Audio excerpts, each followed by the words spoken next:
Irmãos, vamos abrir as Sagradas Escrituras no livro de Juízes.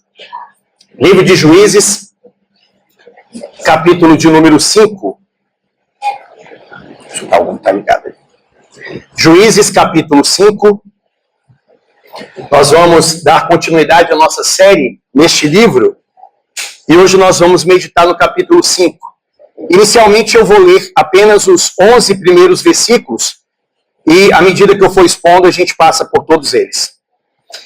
Nos diz assim a palavra do Senhor.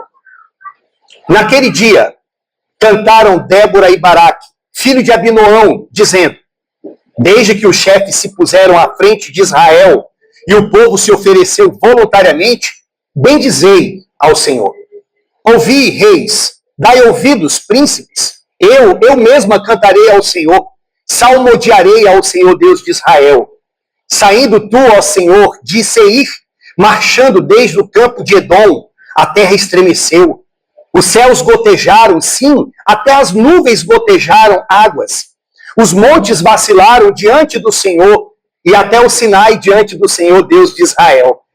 Nos dias de Sangar, filho de Anate, nos dias de Jael, cessaram as caravanas, e os viajantes tomavam desvios tortuosos.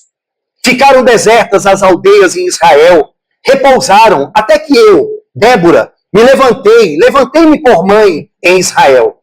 Escolheram-se deuses novos. Então, a guerra estava às portas. Não se via escudo nem lança entre 40.000 em Israel. Meu coração se inclina para os comandantes de Israel que voluntariamente se ofereceram entre o povo. Bendizei ao Senhor. Vós, os que cavalgais jumentas brancas, que vos assentais em juízo e que andais pelo caminho, falai disto. A música dos distribuidores de água, lá entre os canais dos rebanhos, falai dos atos de justiça do Senhor, das justiças à prol de suas aldeias em Israel. Então, o povo do Senhor pôde descer ao seu lar. Senhor Deus, ó Pai querido, coloque os teus olhos aqui sobre nós, esta congregação, este povo que veio aqui para te adorar. Nós queremos ouvi-lo, nós queremos aprender da tua palavra, Senhor Deus. Nós queremos cantar a providência divina, assim como Débora, assim como Baraque, que viram, Senhor Deus, a tua mão conduzindo toda esta história. Venha falar conosco, Deus. Somente assim, Pai, poderemos sair daqui cheios, repletos do teu Santo Espírito. Esse é o meu pedido, Deus. Eu peço nos méritos de Jesus Cristo, teu Filho. Amém. Irmãos, todos nós estamos inseridos dentro de várias histórias. A história da nossa família, onde nós nascemos, onde vivemos, a nossa infância, a nossa adolescência, a nossa fase adulta, a nossa criação pelos nossos pais, a história dos nossos amigos, a história dos nossos animais de estimação. Quem que se lembra daquele cachorrinho, daquele gato ou de um outro animal? A história também da nossa cidade, daqueles momentos maravilhosos, mas também de momentos de adversidade, momentos de dificuldades que nós passamos. Histórias de guerras. Por exemplo, a Guerra do Golfo, em 1991. Até hoje eu me lembro, meus irmãos, eu estava sentado às 2 horas da manhã, assistindo televisão, quando de repente veio aquele noticiário de que estava começando a guerra naquela região. A história também trágica da queda das Torres Gêmeas em 2011. E a história que parou o Brasil em 1994. Eu acho que os mais novos aqui, certamente, eles não sabem que no ano de 1994 morreu um piloto que era muito amado por todos nós, Ayrton Senna. As várias histórias que nós aprendemos nos livros, por exemplo, a história de Brasília, a história do Brasil, a história do mundo, a história da igreja, a história da redenção, dentro daquele fio que vai passando, que vai nos guiando até Cristo Jesus. Enfim, todos nós estamos inseridos dentro de várias histórias. Mas eu gostaria de chamar a sua atenção para uma meditação, para uma ponderação. Dentre todas essas histórias que nós algumas nós apenas lemos, outras nós participamos. Deus estava guiando tudo isso. Deus estava por detrás de todas essas coisas. Pode ser que algumas pessoas falem bem assim, pastor, certamente nas coisas boas sim. Deus estava comigo quando eu ganhei aquele carro, quando eu passei naquele concurso, quando foi realizado o meu casamento, quando eu conheci a minha esposa, o meu marido.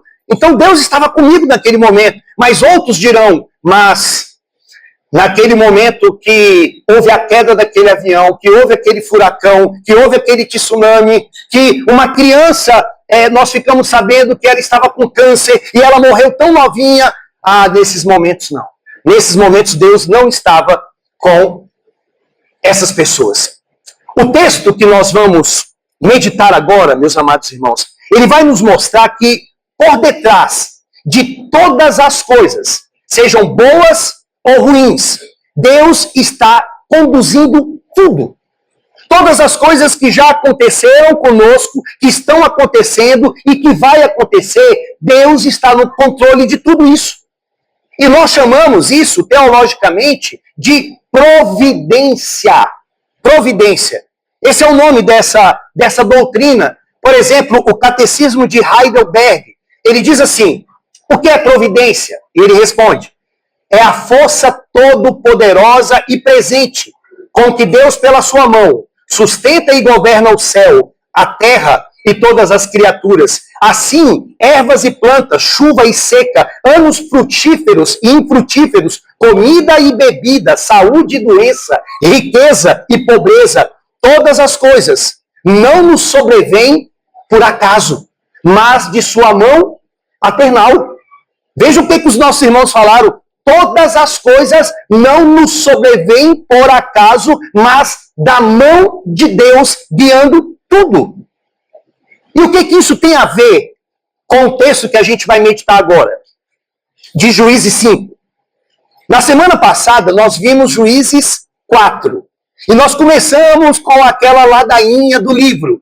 O povo de Israel voltou a pecar. Eles pecaram mais uma vez.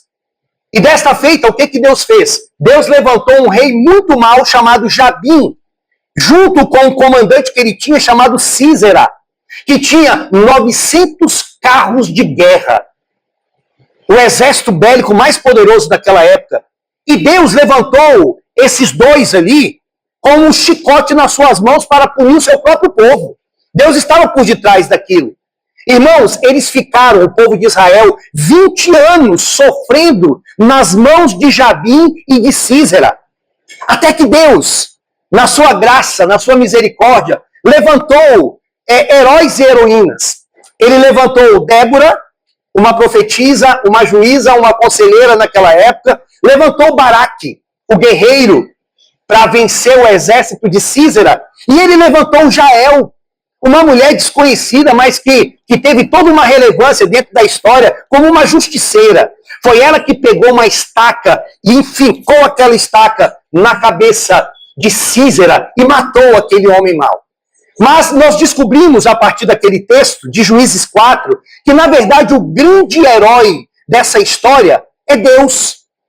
Deus é aquele que peleja pelo seu povo. Deus é o guerreiro que luta por nós.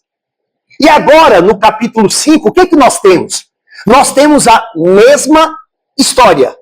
A história está sendo recontada, só que ela está sendo cantada. Olha que interessante.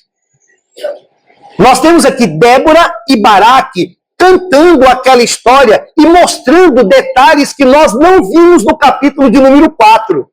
Por exemplo, é só no capítulo 5, através de um cântico, que você vai saber assim, como que o exército de Sísera, os 900 carros, foram destruídos. Porque Deus providencialmente mandou uma chuva. E eles ficaram atolados na lama, favorecendo então que Israel chegasse e matasse todos eles. Como que Israel conseguiu caminhar diante de uma adversidade como aquela? Porque Deus estava marchando com eles. Então, o capítulo 5, meus irmãos, vai mostrar a providência de Deus de maneira cantada. Eles estavam cantando. Vocês lembram da nossa primeira música hoje? Cantai ao Senhor um cântico novo. Por que eu coloquei na liturgia? para nós entendermos que também em cânticos nós podemos manifestar uma teologia saudável. Sabe como que eu me lembro desse texto aqui? O que me vem à memória? José, no último livro, ou melhor, nos últimos capítulos do primeiro livro da Bíblia, que é o livro do Gênesis. Ele que foi humilhado, ele que foi vendido, ele que sofreu tanto. Agora, como um príncipe em Israel, ele vira para os seus irmãos e fala bem assim: vocês intentaram mal contra mim, mas Deus o tornou em bem, para que seja preservado muita gente como vocês veem hoje. Ou seja, ele olhou para a história e viu a história através da providência de Deus. É como Débora e Baraque que vão fazer agora. Eles vão cantar a providência de Deus. O meu objetivo, a minha oração, é que ao término desse sermão, vocês possam sair daqui pensando na vida de vocês, em cada circunstância, do passado, do presente e o futuro que vocês não sabem o que vai acontecer, mas que vocês coloquem na mente de vocês: Deus esteve, está e estará comigo em todos os momentos, porque Ele conduz a história. Então, vamos ver esse texto em 3 pontos. O primeiro é que Deus está por detrás de toda a história. Deus está por detrás de toda a história. Olhem para o versículo de número 1. Juízes 5:1 começa assim: naquele dia. Naquele dia. Que dia? Débora e Baraque estavam se lembrando do dia da batalha. Lá no capítulo 4, eu gostaria que você pudesse abrir esse texto, 4, versículo 23. Nós temos um resumo da batalha que eles participaram. O texto diz assim: assim Deus, naquele dia, humilhou a Jabim, rei de Canaã, diante dos filhos de Israel, e cada vez mais a mão dos filhos de Israel prevalecia contra Jabim, rei de Canaã, até que o exterminaram. Então, depois desta providência divina, de ter dado vitória ao povo de Israel, de ter derrotado Jabim, ter derrotado Sísera, vem um cântico de louvor. Voltemos de novo para Juízes 5. Então, o texto começa: naquele dia. Naquele dia, o que eles fizeram? Juízes 5:1. Naquele dia, cantaram Débora e Baraque, filho de Abinoão. Eles cantaram. Eles louvaram ao Senhor por tudo aquilo que tinha acontecido. Filho de Abinoão, dizendo, verso 2, desde que os chefes se puseram à frente de Israel e o povo se ofereceu voluntariamente, bendizei ao Senhor. Ou seja, Débora e Baraque estão chamando a atenção de todos, tanto dos reis fora de Israel, como também dos comandantes que havia dentro do povo de Israel. O intuito deles era: bendizei ao Senhor, elogie ao Senhor, louvem ao Senhor por tudo que Ele fez. Versículo 3, ouvi, reis, dai ouvidos, príncipes, eu mesma cantarei ao Senhor, salmodiarei ao Senhor Deus de Israel. Vejam que o louvor de Débora, ela está chamando a atenção não só do povo de Israel, mas também fora, para os cananeus. Por quê? Nesse período não tinha ainda reis. A monarquia não tinha chegado ainda ao povo de Israel. Mas mesmo assim, ela chama a atenção de outros, dizendo: ouvi, reis, dai ouvidos, príncipes, eu mesmo cantarei ao Senhor, salmodiarei ao rei de Israel. Isso aqui lembra, sabe o que, irmãos? Lembra Deuteronômio capítulo 32, quando Moisés cantou um hino de gratidão a Deus. Lembra também Apocalipse 4 e 5, que nós temos ali a canção do Apocalipse, que a gente tem até uma canção dessa, que a gente canta na nossa igreja. Agora, observem, irmãos, preste muita atenção. Débora e Baraque, eles não estão cantando, ressaltando o que eles fizeram. Não é um cântico egocêntrico. Eles não estão cantando assim, Débora porque ela foi uma sábia, uma juíza, uma conselheira. Baraque porque foi um grande herói que foi lembrado lá em Hebreus 11 como um dos heróis da fé. Ou Jael como uma justiceira que matou Sísera. Não. O cântico não são para esses heróis e heroínas humanos, mas o cântico é para o Senhor. É para a glória do Senhor, é exaltando Deus que fez grandes coisas. Olha o versículo 9. Meu coração se inclina para os comandantes de Israel. Agora ela se refere ao povo, que voluntariamente se ofereceram entre o povo. Bendizei ao Senhor. Versículo 10. Vós, vejam mais um grupo. Vós, os que cavalgais jumentas brancas, que vos assentais em juízo e que andais pelo caminho, falai disto. Disto o quê? Da grandeza de Deus, do que Deus fez, que Ele é soberano sobre todas as coisas. A música dos distribuidores de água lá entre os canais dos rebanhos. Falai dos atos de justiça do Senhor, das justiças a prol de suas aldeias em Israel. Então, o povo do Senhor pôde descer ao seu lar. Meus irmãos, era isso que eles estavam fazendo. Estavam louvando ao Senhor pela guerra, estavam louvando ao Senhor pelo livramento, estavam louvando ao Senhor por causa da presença dele. Olha o verso 4. Saindo tu, ó Senhor, de Seir, marchando desde o campo de Edom, a terra estremeceu, os céus gotejaram, sim, até as nuvens gotejaram águas. O que ela está cantando que no capítulo 4 não é percebido? No capítulo 4 você pensa que quem está ali é apenas o exército de Sísera, o exército de Jabim e o povo de Israel. Mas o texto está mostrando que Deus estava marchando com eles. Que Deus estava conduzindo o seu povo e que Deus fez com que descesse chuva sobre a terra. Quando você lê o capítulo 4, você fica assim, como que o exército de Israel pequeno conseguiu destruir 900 carros de ferro? Conseguiu vencer um exército tão poderoso? Conseguiu porque Deus providencialmente mandou chuva. Porque através daquela chuva, o povo ficou atolado na lama e então eles puderam chegar ali e matar o exército inimigo. Vejam como que Deus, meus irmãos, ele está por detrás de tudo. Olha o versículo 5. Os montes vacilaram diante do Senhor e até o Sinai diante do Senhor Deus de Israel. Nos dias de Sangá, filho de Anate, nos dias de Jael, cessaram as caravanas, os viajantes tomavam desvios tortuosos. Ficaram desertas as aldeias em Israel, repousaram, até que eu, Débora, levantei-me por mãe em Israel. Quem levantou Débora? O próprio Deus. Quem levantou Baraque? O próprio Deus. Quem levantou Jael? O próprio Deus. Escolheram, verso 8, escolheram-se deuses novos. Então, a guerra estava às portas. Não se via escudo nem lança entre 40.000 em Israel.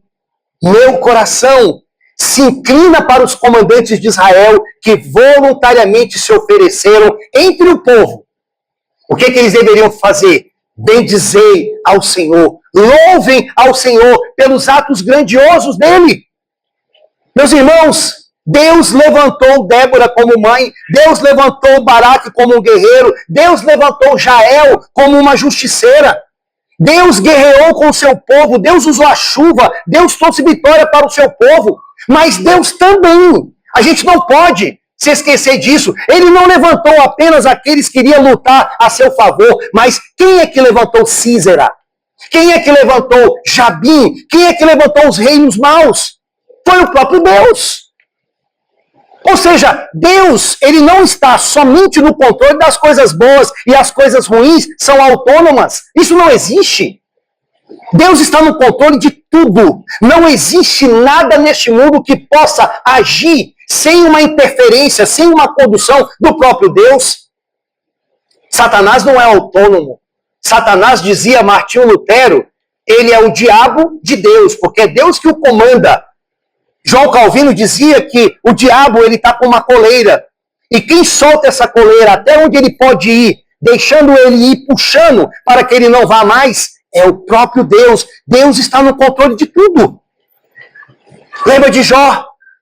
Quando Satanás se levantou contra Jó, porventura, Satanás pôde tocar, Satanás pôde fazer alguma coisa com Jó sem o consentimento de Deus? É claro que não, meus irmãos. A leitura que nós fizemos nesta manhã, nós lemos o capítulo 4 de Atos dos Apóstolos.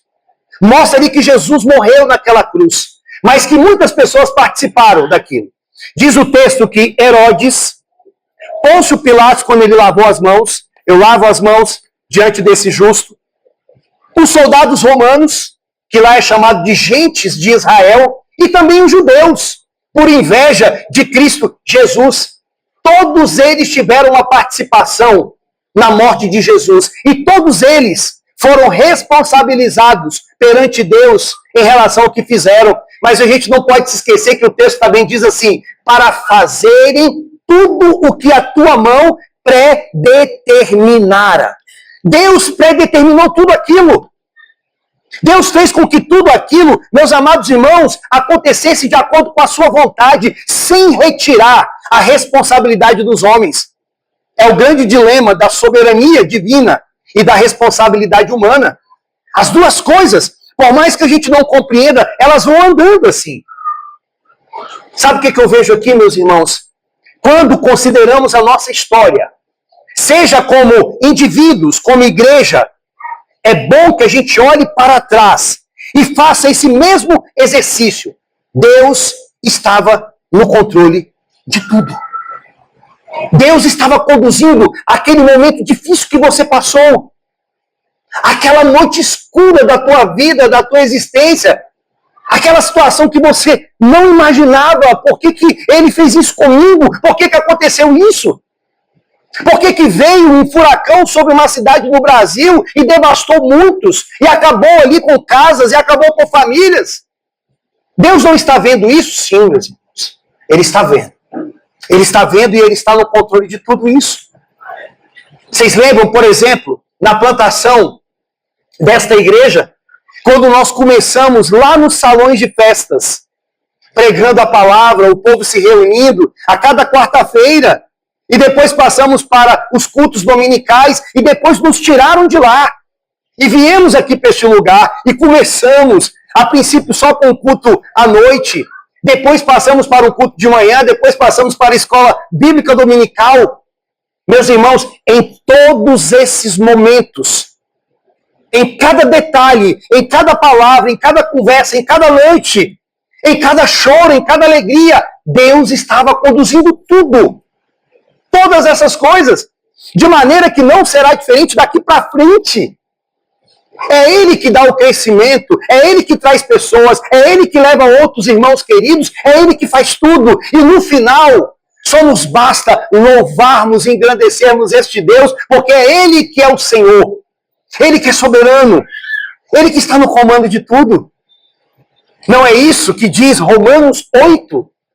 Sabemos que todas as coisas cooperam para o bem daqueles que amam a Deus, daqueles que são chamados segundo o seu propósito. Todas as coisas, todas as coisas. O nascimento, o crescimento, o envelhecimento, a morte, a vida, o casamento, os filhos, a faculdade, o passar por um luto, o passar por uma doença, tudo, todas as coisas cooperam para o bem daqueles que amam a Deus. E qual é este bem, qual é este propósito? Fazer-nos parecidos com Cristo. E por isso, meus amados irmãos, na providência dele é que ele coloca você numa igreja. Vejam a bondade de Deus. Vejam a bondade de Deus. Se ele não permitisse você ser crente, se ele não permitisse você estar numa igreja, ele ainda continuaria sendo justo. Mas a providência dele seria uma providência carrancuda para nós. Mas vejam a providência amorosa dele. Ele te escolhe antes da fundação do mundo. Ele entrega você para o filho dele. O filho dele morre por você na cruz.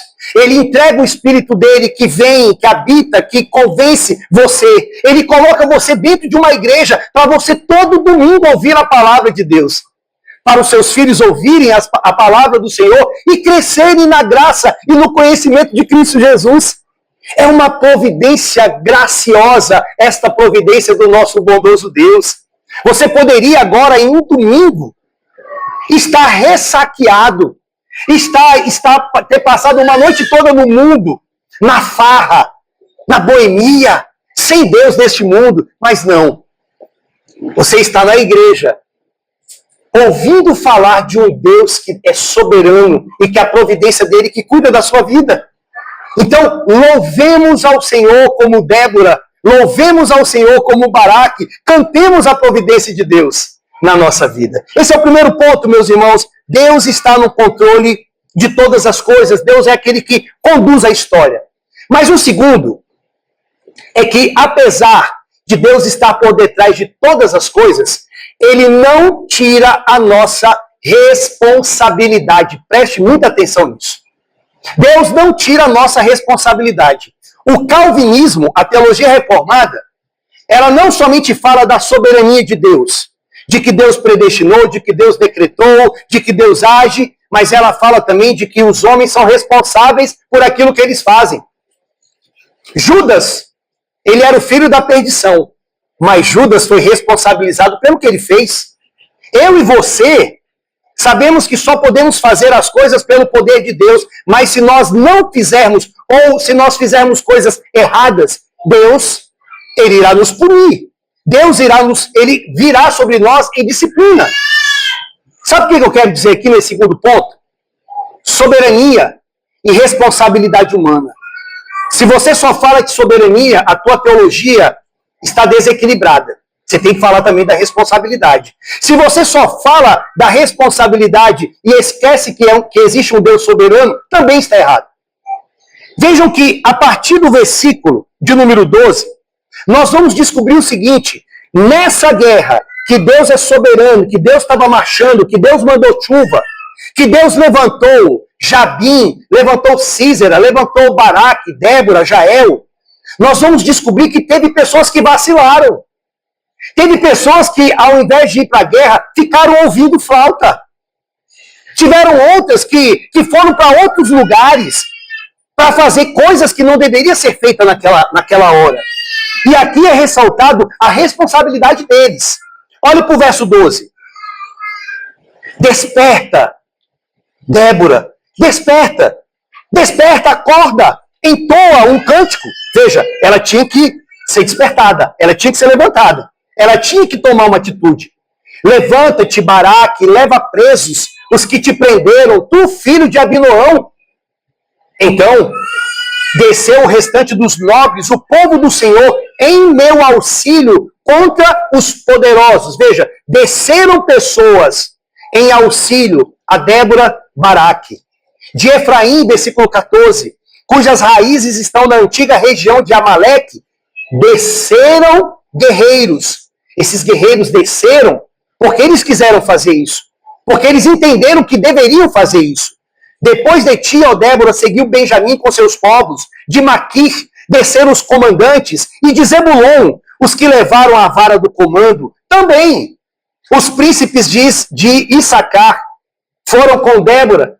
Issacar seguiu a Baraque, em cujas pegadas foi enviado para o vale.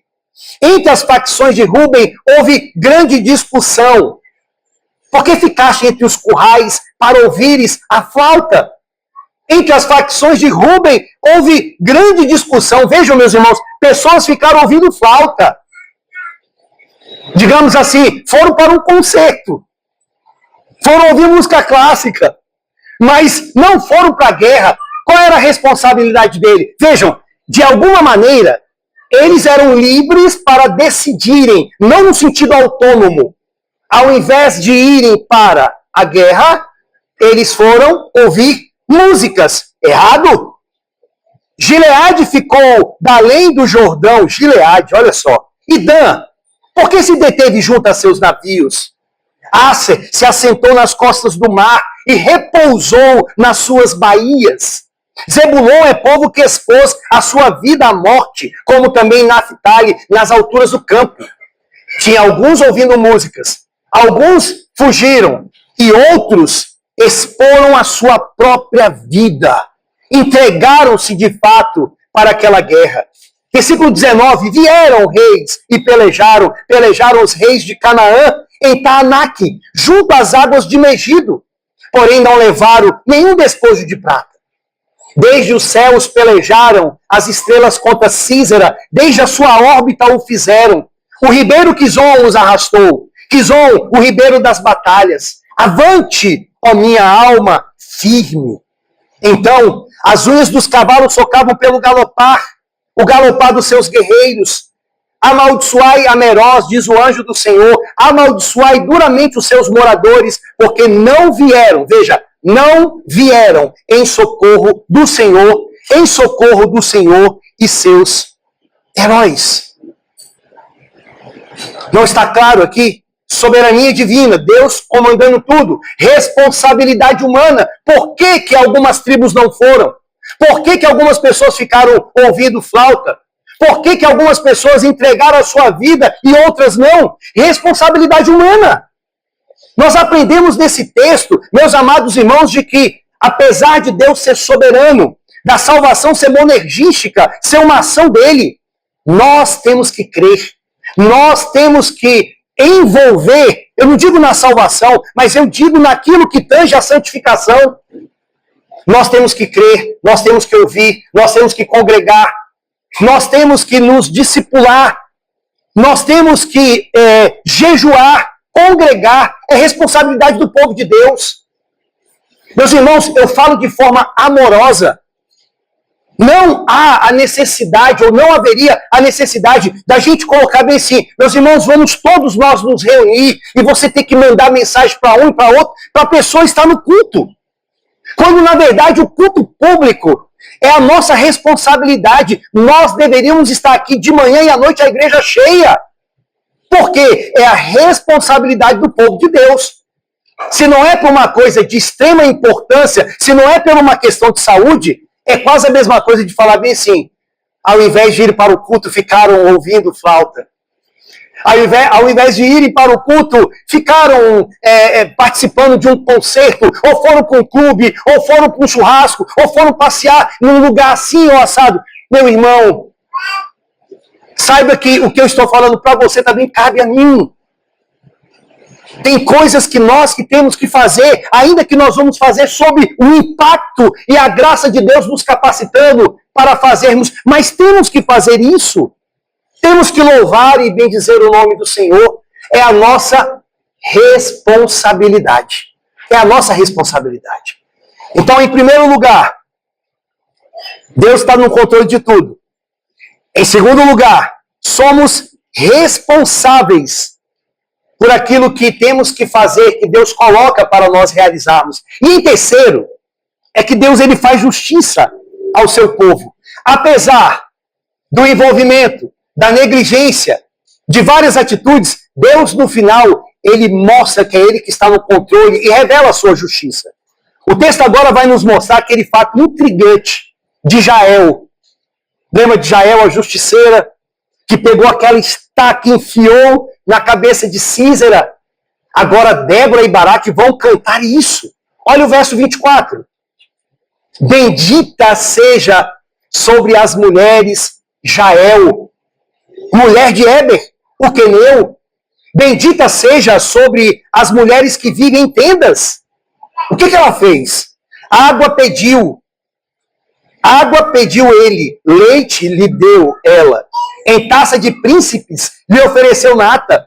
A estaca estendeu a mão e ao maço dos trabalhadores à direita e deu golpe em Sísera, rachou-lhe a cabeça, furou e transpassou-lhe as pontes.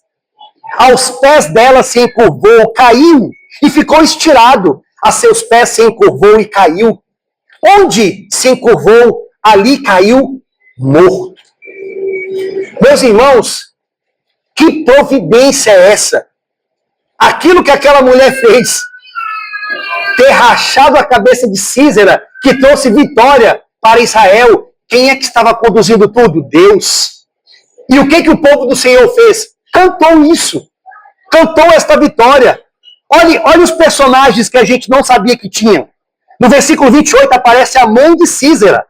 A mãe de Sísera olhava pela janela e exclamava pela grade: por que tarda em vir o seu carro? Por que se demoram os passos dos seus cavalos? É uma mãe de um filho ruim, de um filho maldoso, mas ela como mãe, ela estava preocupada. Por que o meu filho está demorando? Por que eu não ouço os passos dos cavalos? Que hora que o meu filho vai chegar?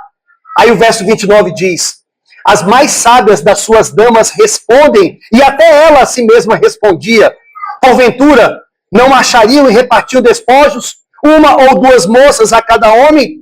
Para Císera, estofos de várias cores de bordados, uma ou dois estofos bordados para o pescoço da esposa. Ou seja, esse homem era maldoso, esse homem usava as mulheres como se fosse objeto. Ele se valia da sua autoridade para fazer maldade mesmo com as mulheres, ele não valia nada. Assim, verso 31, assim, ó Senhor, pereçam todos os teus inimigos, porém os que te amam brilham como o sol, quando se levanta no seu esplendor. E a terra ficou em paz 40 anos. Deus usou Baraque, Deus usou Débora, Deus usou Jael para acabar com aquele monstro daquela época, aquele homem que fazia tantos males. Meus irmãos, vocês sabiam que, eu não vou dizer num sentido tipológico pleno, mas Jael, a justiceira, ela, de certa maneira, ela aponta para alguma coisa de que Cristo fez. Ela pega uma estaca e enfia na cabeça daquele homem mau e traz alegria para o povo. E o povo, então, pôde cantar a providência do Senhor. E Jesus, o que Jesus fez? Se Jael enfiou uma estaca na cabeça de Císera, Jesus esmagou a cabeça do diabo na cruz. Jesus esmagou, Jesus pisou. Não somos nós que pisamos na cabeça do diabo. Não tem esse negócio, pisa na cabeça do diabo aí, crente. Não, quem pisou foi Jesus. Jesus esmagou o diabo na cruz e por isso que hoje nós podemos cantar, nós podemos louvar. Porque o diabo, meus queridos irmãos, ele não tem um poder para te tirar da presença do Senhor. Ele não é o Todo-Poderoso é Cristo, o que venceu o diabo na cruz, o que ressuscitou ao terceiro dia, o que voltou aos céus, foi coroado. E diz Apocalipse que ele é digno de ler e de abrir os livros, porque agora ele está no comando de tudo. Nós servimos um Cristo poderoso. Sabe o que eu quero dizer para vocês, irmãos? E eu paro por aqui. A tua vida, ela é regada da providência de Deus. Mas a maior providência de Deus na sua vida chama-se Jesus Cristo. O Pai enviou Cristo Jesus providencialmente para te salvar. Em algum momento da tua história, alguém pregou a palavra para você. E o Espírito de Deus lhe concedeu vida. E por isso que você está aqui. E pela providência de Deus, você vai viver. Você vai envelhecer, se for da vontade do Senhor. Você vai morrer, certamente é da vontade dele. E você vai para o céu. E você vai viver eternamente com ele. Por quê? Porque esta é a providência de Deus na tua vida. Por favor, irmãos, como pastor de vocês, amigo de vocês, cantem a providência do Senhor. Cantem a providência do Senhor. Na hora que a noite escura vier sobre você, que os problemas difíceis sobrevirem sobre a tua vida, lembre-se, essa é a providência de Deus. Deus está no controle, Deus está conduzindo tudo, Ele está comigo, Ele não vai me abandonar, Ele prometeu que estará conosco até a consumação dos séculos. Amém, meus irmãos? Cantemos a providência do Senhor. Querido Deus, a tua providência é maravilhosa, Senhor. A providência que faz de nós servos, filhos, amigos do Senhor,